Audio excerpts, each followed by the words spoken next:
Good afternoon, everybody. Very, very exciting day here for all of us. We have got two new female wild dogs that have just arrived here on the Rietspruit Game Reserve, and the whole PaintedDog team is out here along with the Endangered Wildlife Trust team and a couple of other interested parties from Leadwood and the Rietspruit, and another big momentous occasion in the whole saga with the wild dogs of the Rietspruit. So we are about to get started with trying to introduce another group of females to the males. We're doing things very differently here today, and we'll get into all of that as we move along. But just wanted to first of all welcome all of you, and yeah, just like I say, very, very exciting day for all of us folks. I'm just constantly looking across at the females that are currently sitting in the back of that pickup truck over there. There's two females in those crates, and they're going to be coming up shortly, and what we're going to do is we're actually then going to lure the males out of the boma. So we're going to bring the 5 males out of the boma, lead them to a carcass out here, and myself and Brent are then going to be taking the females in the crates into the boma. We release the females into the boma, and the males will remain outside, and the hope is that eventually the males will keep coming back to this boma and introduce themselves to the females. So we're not putting them all together at first. We're going to do a separation process in the beginning. But we're about to get started with all of that. And you can see the vehicle moving now. So we're going to jump back with you again soon, everybody. Thanks for joining us.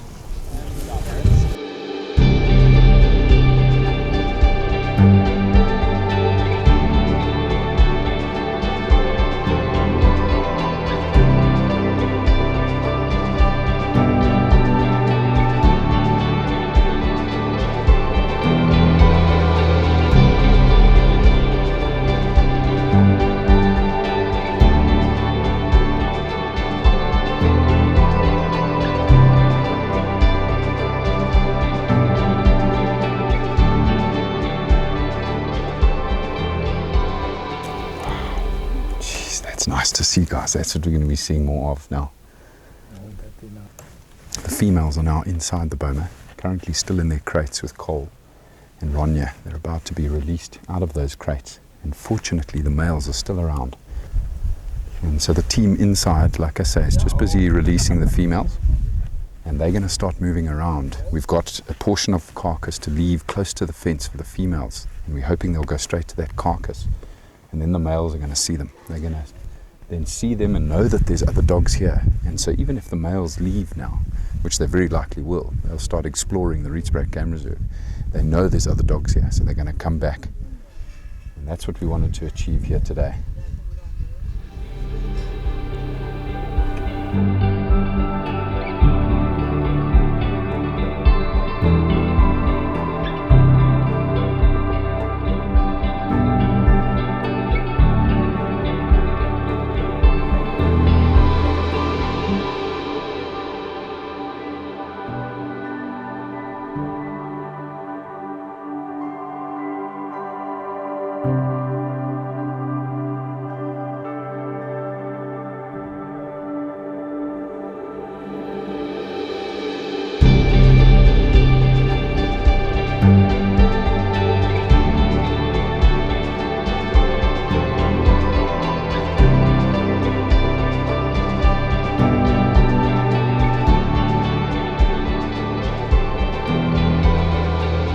So what's happening right now, everybody, is you can see a couple of the ladies are actually bringing the crates out now. So the female dogs have been released in the boma.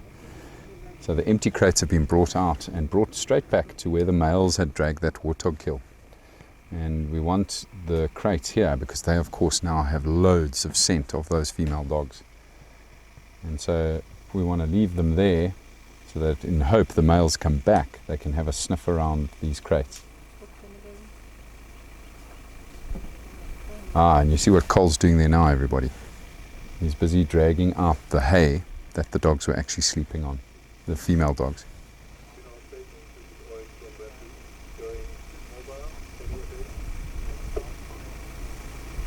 Of course, that grass that they were sleeping on is full of urine and feces, and so these dogs are incredibly intelligent and have an amazing sense of smell, so they'll pick up on this smell and then again recognize that there's other dogs here.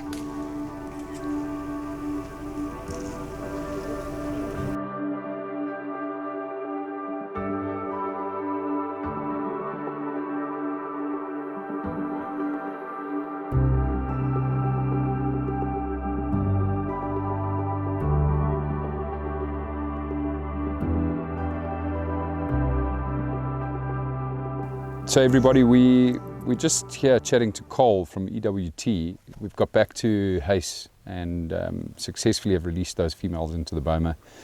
And it was wonderful to see the males. They were still sticking around, which is really cool. And so we're hoping there's going to be a bit of connection happening as of right now, actually. So we've left that area completely unattended and just left the dogs to do their thing for the time being. But just wanted to quickly catch up with you, Colin. If you could just tell us or explain to us why or what we did today and why we did the things we did today. So it's very different to what we did the previous time. Yeah. We know that previous effort failed, and we know the reasons why it failed. Yeah. Talk us through what we did today in terms of keeping the dogs separate. Yeah, sure. So I think just going back a few steps, like, you know, when we're trying to, we sometimes call it artificially bond wild dogs, or we mediate that bonding. I think as conservationists we can all agree that we know the tip of the iceberg when it comes to trying to understand the complexities that these animals face and know and understand, you know. So the best we can do is go on our experience and knowledge and try, like, best determine, like, steps forward. And as I was just telling you earlier, like, best case scenario is you're using dispersals from one pack that have left their natal pack to go in search of other wild dogs, and then utilize unrelated dogs of the opposite sex, you know, from another pack, and that's where we mediate those bonding processes. And the reason why we're at this stage is, in terms of South Africa, we've got less than 3% of South Africa's landmass that is attributed to wild dog conservation. So between all these different populations, you've got farms, road networks, mines, urban areas. There's just so much for these wild dogs to compete to. Yeah. So in this particular case, as we know, these males left Kruger in search of females. Similarly, these females that we've now utilized actually naturally left their pack in search of males. These females actually originally come from one of our range expansion projects in Mozambique, in Karangani Game Reserve. So we flew them over a few months ago when they left their natal pack and were starting to go out of the protected area. Mm-hmm. We captured them, put them in our holding facility in the Waterberg. And today, obviously starting very early this morning, we captured those females and we've brought them here. So where it got very strategic for all of us, knowing that the last bonding incident was not a success, is we had 3 different options to choose from. The one, we could have retried this rub bonding technique, which is it's been very successful in the past. We have 80 to 90%, but again, when you're using dogs that have naturally dispersed from both packs, that's when it's most successful. Yeah. The second option was, with these males in the boma, we could have attempted to have built a fence in the boma, like to make a sub-compartment. And that's more the modern day or sort of safer option of bonding we use, where in a boma or a holding facility, you've got a fence down the middle, and you can very passively put males on one side, females on the other, and just from the observations over time, you'll start seeing how they interact, and you can then open that middle gate and they're as happy as Larry. But that takes 3 or 4 weeks. Yeah. For the ethical treatment of these males, without wanting to go in and build a fence through the middle of the boma, you can imagine humans in there hitting hammers, hitting wire stands, trying to dig holes. Massive would have been disruption. very, very unethical. Yeah.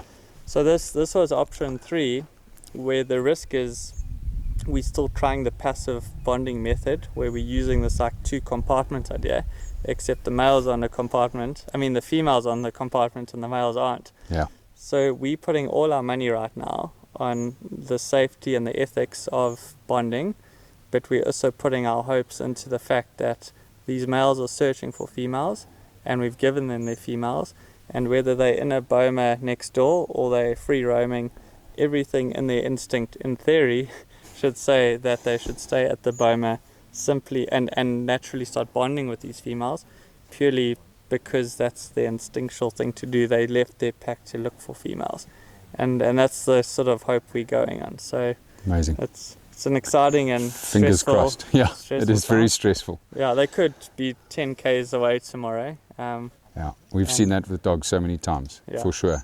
Tell me something, what sort of behavior do we need to see now? If those males do repeatedly come back to the fence, what sort of behavior do we need to see to know that it's working? So it's a great question. What adds to it is, as you know, we at that time of the year where the wild dogs are, or the females are getting through that estrus period. Mm-hmm. It's already April. Generally those wild dogs come into estrus in like that February-March period. Yeah. So it will be interesting to see if that still sparks in these females. Yeah. And when that does, sometimes there's a lot of aggression even between the females. I think in this case, what we're going to find is, especially the more dominant of the two, she'll start rolling around a lot, scent marking, like showing off to the males, strutting her stuff. Mm-hmm. Equally so, the males will probably be over marking each other, running up and down. And already you can start identifying the alphas in each group. Yeah. But then it's really when they start sleeping at the fence side by side or moving back and forth side by side. Those are the more telling signs. Okay. And when we start picking up on those, again, it will be a way of strategically dragging a carcass out the boma and letting them come together and feed for the first time, and the rest of that cohesion building will happen in the wild. How long do we keep those females in that boma? So look, we probably could speculate 2 or 3 weeks. Okay. And I think the more we can let them bond and let the females settle, because obviously the males have been here for a long time and they've acclimatized and this has become their territory. Yeah. We now want these females to kind of break that old homing instinct, start feeling settled. Yeah. And that's when we start seeing those signs of scent marking and other signs of them settling. Yeah. That they're more likely going to hold sturdy here, I think. Fingers crossed, eh? Very exciting. Stressful, like you say, but very exciting. And yeah, obviously we're all just so chuffed to be involved. And thanks, Cole. Thanks for all your effort, and thanks for chatting to us. Thank you guys, and thanks to PaintedDog TV. I know firsthand when it comes to, there's the stresses and the decisions and all the rest, but then finances alone, I know just to have captured those males and to have the support of you guys to do that, and to have these dogs in a boma. People forget to feed these dogs every 3 days. The amount of hours it takes to drive around looking for carcasses. Yeah. This stuff's never ending, and I think that the best thing about conservation is when you can have good collaborative, where partners come together. Yeah.